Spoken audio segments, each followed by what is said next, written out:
What up? Welcome to another episode of the Growth Blueprint. In this episode, we're going to be talking about how to train for optimal fat loss. So we're going to talk about the process of fat loss, exercise for fat loss. We're going to talk about cardio. We're going to talk about resistance training. We're going to talk about other ways that exercise helps us to burn more fat. So yeah, it's going to be a good episode. This is going to be an episode that I think helps a lot of people open their eyes to some stuff, because there's going to be some stuff in here that you're probably not going to be expecting. So I'm excited to jump in. I hope you guys are too. So don't mind me as I look at my notes down here. But first, I want to talk about what exactly is the process of fat loss, so we can understand how exercise plays into the bigger picture, because it's not just exercise, right? Fat loss is a process that at its most fundamental is reducing body fat by consuming a calorie deficit, or putting yourself in a state, maybe not necessarily consuming, but existing in a state that is a calorie deficit, right? And that means that where the food that we're eating is less, the calories are less than the calories we're burning, right? That is a calorie deficit. Calories in versus calories out. And a calorie deficit is when calories in are less than calories out. And so, as far as the calories out stuff, I'm going to scoot over here. But this little diagram here is a breakdown of calories out. And so, as you can see, there are 4 buckets that calories are burned in our body. And so, there is your BMR, or your basal metabolic rate. This is like your stomach digesting food. This is your heart pumping blood. This is your brain thinking thoughts, paying attention to this video, right? It's your hair, your skin, and your nails growing. Right? It's your cells doing what your cells do, right? All of these biological chemical processes in our body that require energy, right? That's our basal metabolic rate. And that makes up the biggest chunk of our calories burned, as you can see. Next, we have something called non-exercise activity thermogenesis, and this is something that everybody just calls NEAT because it spells neat, right? Non-exercise activity thermogenesis, where thermogenesis is the burning of calories, right?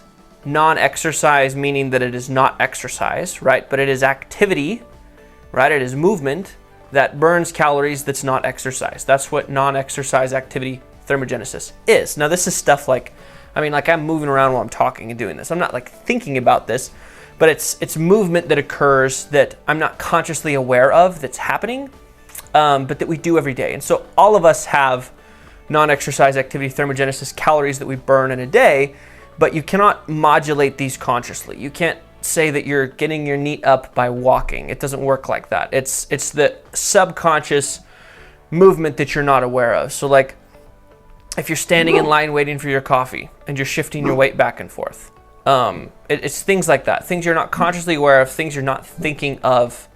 And that can make up a pretty good chunk of the total calories that you burn in a day, as you can see.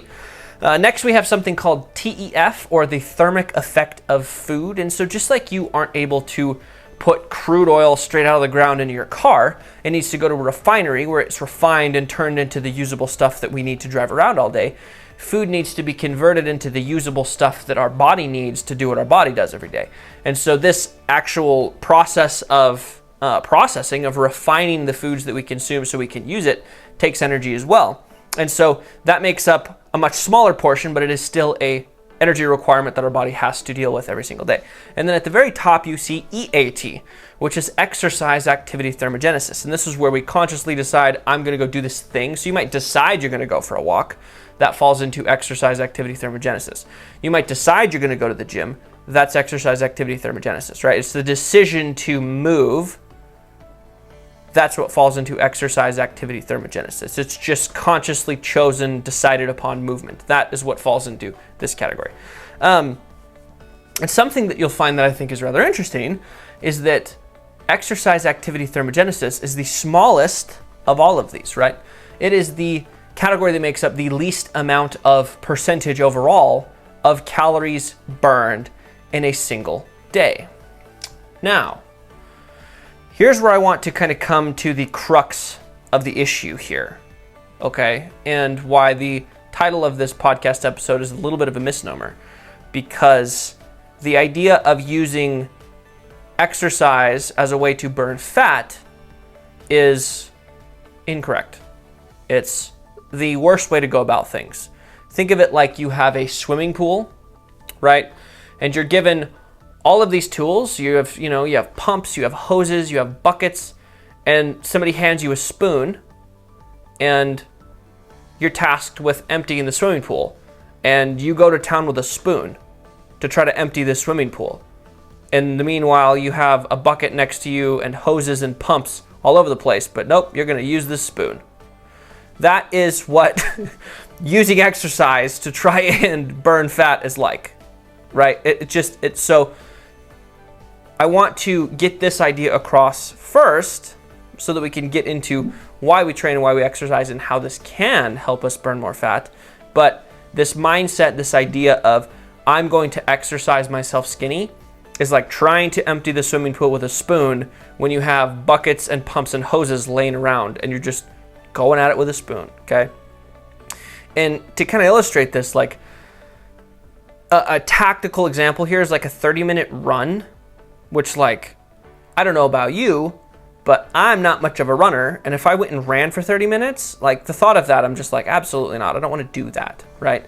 A 30-minute run is going to burn like 300 calories, maybe. And that's like a handful of almonds.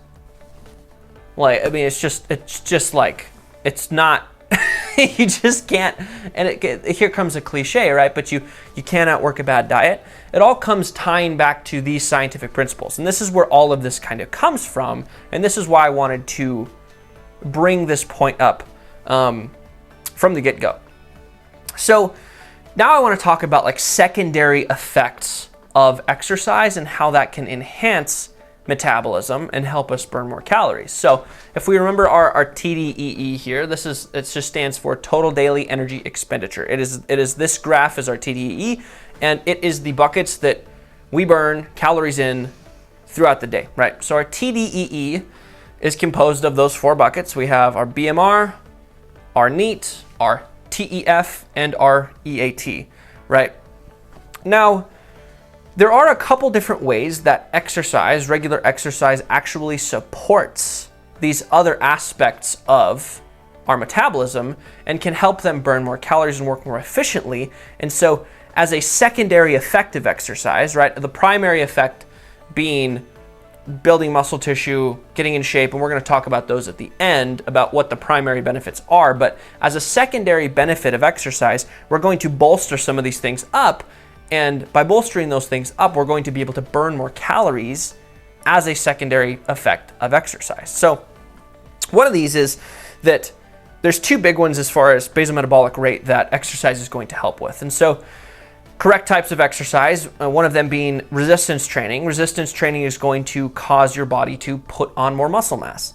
And by putting on more muscle mass, although it is a very small effect, having more muscle mass is going to cause your body to need more calories to support that muscle mass and keep it healthy. And that, in the long haul, over the period of like years, right, is going to lead to more calories burned than you were burning multiple years ago. And so this is going to elevate your BMR in that manner. The second one, and this is much, much more powerful, but the second one is that exercise has a lot of positive benefits on sleep quality, sleep duration, sleep onset. Like, exercise is good for us if we're trying to improve our sleep. And by improving our sleep, this has a drastic effect on our basal metabolic rate. And so our basal metabolic rate, I want you to think about this one not necessarily as in the context of like muscle mass, but when we're sleeping well, all of the chemistry of our body, all of these chemical reactions, the billions and billions of chemical reactions happening every single day, right? They happen more, and they happen more efficiently. And so let's say, just arbitrarily, we'll just pick a number. Let's say that you are doing 1 billion chemical reactions a day, but then you fix your sleep and now you're doing 2 or 3 billion chemical reactions a day. Your metabolism just works better. It works more efficiently. And so that's going to have a huge impact on your overall total daily energy expenditure or total calories burned over the course of a day. Sleep is huge. Sleep is something that, I've learned a lot more about sleep recently just reading some research, and so we're going to take a little adventure here. But there is something called a metabolic ward, and this is something that they use in a research setting to study metabolism and fat loss and energy balance and all this kind of stuff. And so what a metabolic ward is if you decide to sign up for one of these studies, you check in like it's a hotel, and they put you in a box where everything is controlled. They're controlling the airflow, they're controlling all kinds of stuff. They're measuring your exhaust. So they're measuring the amount of CO2 that you're exhaling. They're monitoring the amount of oxygen that you're breathing in. They're monitoring exactly how many calories you get because they're giving you all your meals. They're measuring exactly how much exercise you get because you're staying on site. So they control everything. And what they've found is that if they take two groups of people and they feed them exactly the same amount of calories and they give them exactly the same amount of exercise, and they measure their metabolisms, and so everything is the same except one group they sleep deprive and one group they don't. The group that is not sleep deprived loses weight. The group that is sleep deprived does not. This is eating the exact same amount of calories, doing the exact same amount of exercise, the same types of exercise, living in the same place, eating the same kinds of food, the exact same type of food, right? And the group that slept lost weight, and the group that didn't did not. So sleep is a huge factor. And so as a secondary effect, right, having exercise is going to help you sleep better, which in turn is going to help your metabolism work better and burn more fat over the long haul, okay? Next one, moving on to our thermic effect of food, okay? When we are exercising, when we are resistance training, when we're doing cardio, when we're using our muscles, right? When this happens, in order to do things correctly, right, most of you would agree that if you're going to start going to the gym, you should probably look at your protein intake, right? And so, again, as a secondary effect, if we are trying to train correctly, then we are also paying attention to the protein intake that we have. And as a consequence of that, we tend to eat more protein, and protein takes the most amount of energy for our body to process into a usable form. And so the thermic effect of food is highest with protein. Protein takes the most amount of calories to digest and to use.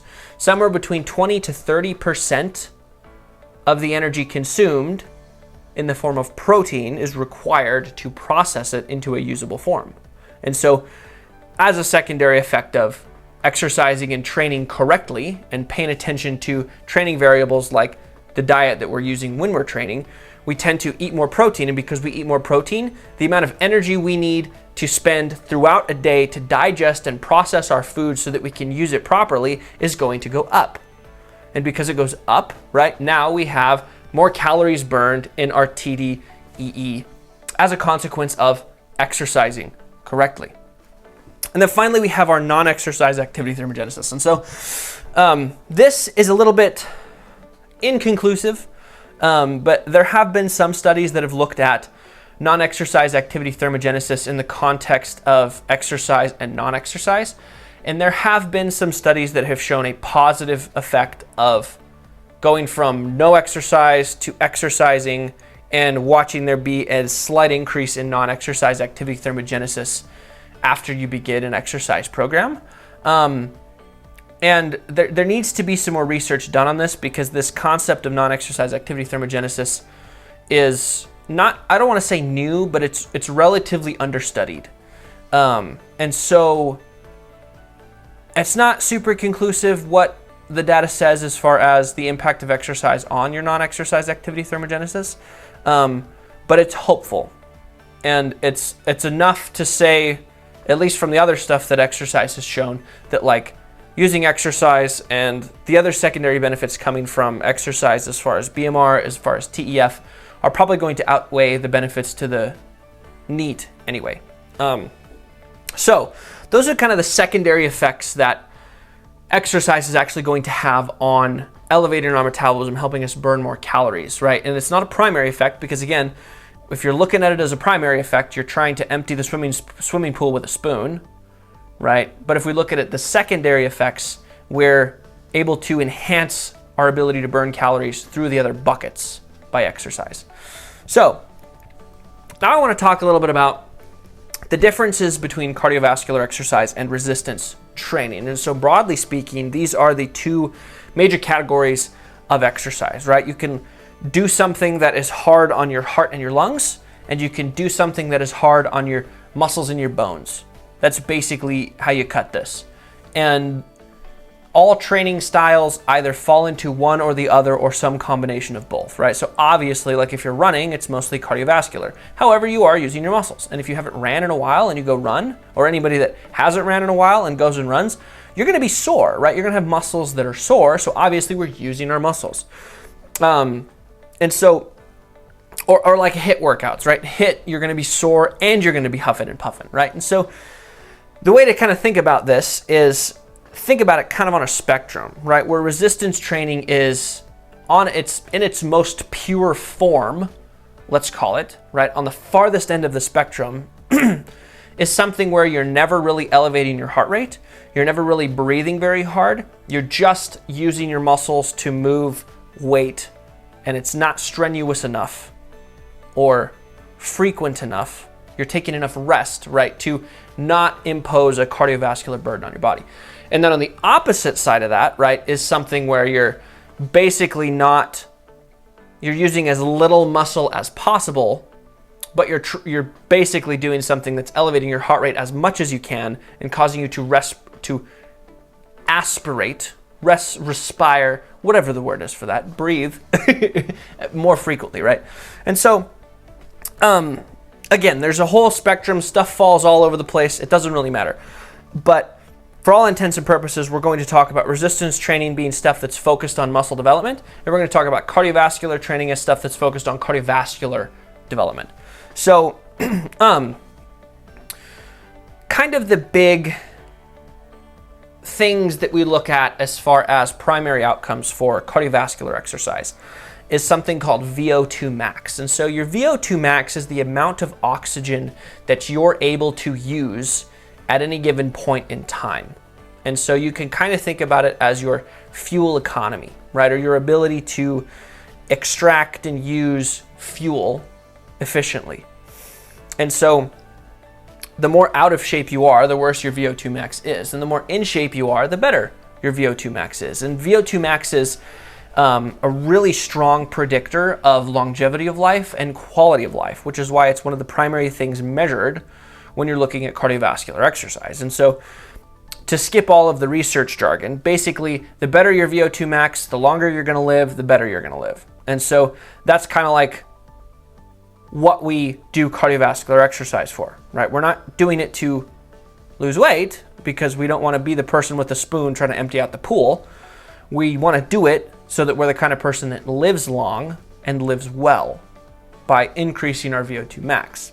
And so the way to do this, and the nice thing is it's not all that complicated, but like you want to shoot for like 2 to 3 days a week, you know, maybe even like one, but optimally 2 to 3 days a week of cardiovascular style exercise where you're mixing things up between steady state, which is where you go for a longer period of time, you know, anywhere from 30 minutes to an hour of steady state cardio that's not going to be like maximum effort, but you're kind of hanging out where your heart rate's at like 120, 130, something like that.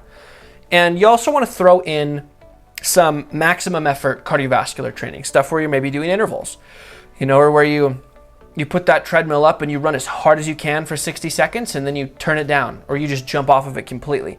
But something where you're getting your heart rate up to kind of like maximum heart rate, where we're pushing 160, you know, getting that thing up as high as you can. And that's going to cause there to be different kinds of adaptations within our cardiovascular system, but overall, it's going to just make our heart and our lungs strong and efficient at doing what they're doing. And it's going to make our body better at extracting oxygen from the air, utilizing that oxygen that we've extracted from the air, and making our body function more efficiently. Okay, so that's cardio in a nutshell. Secondly, we have resistance training, right? And resistance training is just moving our body against resistance, or moving our muscles against resistance. Sorry, that's a better way to say it. Moving our muscles against resistance. This could be your body weight, right? This could be light weights. It could be a kid. It could be your partner. It could be an animal. It doesn't really matter, right? The idea is that we're just moving our muscles against some sort of load. And one of the beautiful things about resistance training is that, like, it is that wide open. You know, everybody like, yeah, I can go run outside for cardio, but like, if you're creative enough, you can resistance train with anything, right? It could be a chair. I mean, like, it's not that hard to just, like, you know, grab something and do some exercise, some resistance training with an object. And one of the awesome things is that for the vast majority of people, starting small like that is probably the best way to go, because you're going to be sore, right? If you're completely, you know, unexposed to going to the gym and you go work out for 2 hours for your first day, you're not going to be able to move for like 3 days, and you're not going to want to do that again. But if you start small, right, and maybe you just do some like wall push-ups and, like, you know, some crunches and some air squats, you know, and you're a little bit sore the next day, then you can start to kind of ramp things up. And so to get a little bit tactical here, right? Again, the point of resistance training is not to burn calories. So what is the point of resistance training?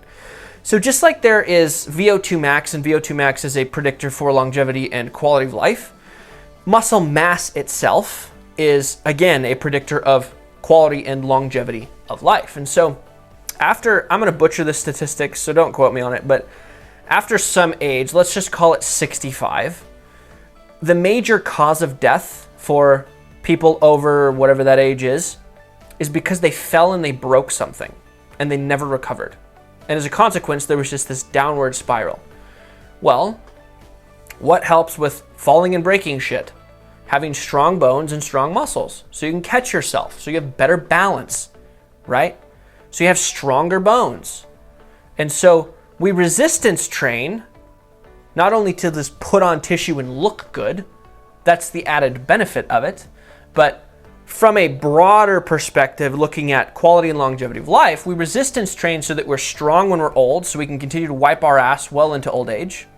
Because I don't know about you, but I don't really want somebody else wiping my ass, right? We resistance train so that we can get up, right? So we can walk around, so we're not some bedridden old person that can't do anything, right? So that when we trip and we wipe out, we can catch ourselves and not just like shatter into 1,000 pieces and then just downward spiral and die, right? So we're not the person emptying the swimming pool with the spoon, right? We're investing in our future by exercising, okay? And so the best ways to resistance train is to more or less focus on this principle of progressive overload. And so I'll use an example from cardio and hopefully teach you how to apply it to resistance training. But if you went and ran a mile today and you ran a mile every single day for the next 2 weeks, you'd get a lot better at running a mile, right? And for it to be as difficult as it was on day one, you would have to run it either faster or you would have to run farther, okay? You would need to progress. And so with resistance training, it's the same. And so you have to follow this principle of something called progressive overload. And progressive overload just means you don't do the same shit with the same weight for too long, right? If you just do 10 wall push-ups for the next 90 days, on day 90, your 10 wall push-ups isn't gonna do anything, right? You might be to the point where you need to do some like real push-ups on the floor for it to be as difficult as it was 90 days ago. And so this is this idea of progressive overload. And optimally, you're doing this 3 to 4 days a week. Most of my clients, we do things on like a 3 days a week. Again, it just kind of depends on the goals that you have. If you're trying to like put on as much tissue as possible, then we need to look at maybe doing it a couple more times a week. If you're just looking to put on some muscle tissue, be toned, gather these benefits of having muscle mass, gather these benefits of having cardio, then you're looking at, try to go 2 to 3 days of resistance training, maybe 2 to 3 days of cardio, find a good mix of those things that works well for you. So, yeah,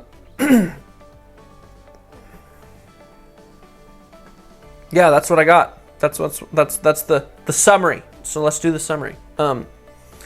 Summary. Fat loss is calories in, calories out. And we have to burn more calories than we're consuming in order to burn fat. Because fat is like our extra storage of energy. And so we need to not be consuming enough energy to make it, so that we need to draw from our energy reserves and burn fat. As far as calories out are concerned, they fall into 4 different categories that we call our total daily energy expenditure. Those 4 categories are your basal metabolic rate, your NEAT, your TEF, and your EAT. Exercise is the smallest category of calories burned in a day. And so we don't want to use that as trying to burn fat, because it is a terrible method to try and burn fat. It's like trying to empty a swimming pool with a spoon when you have pumps and hoses and buckets everywhere else to use.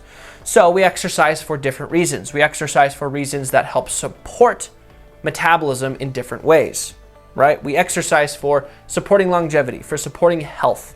And so I really hope that I drove that point home, that like thinking about exercise as a method to burn extra calories in order to burn fat and hit your weight loss goals is the wrong way to think about exercise, because it's like emptying the swimming pool with a spoon, and we don't want to be those people. So if this was useful, as I hope it was, because your time is your most valuable resource, and so if you spent that with me today, then I am grateful for it, and I hope I made it worth your time. And if I did, rate the show. It would mean the world to me. Subscribe on YouTube if you watch this on YouTube. Share it with your friends. And as always, take care, and I'll see y'all in the next one.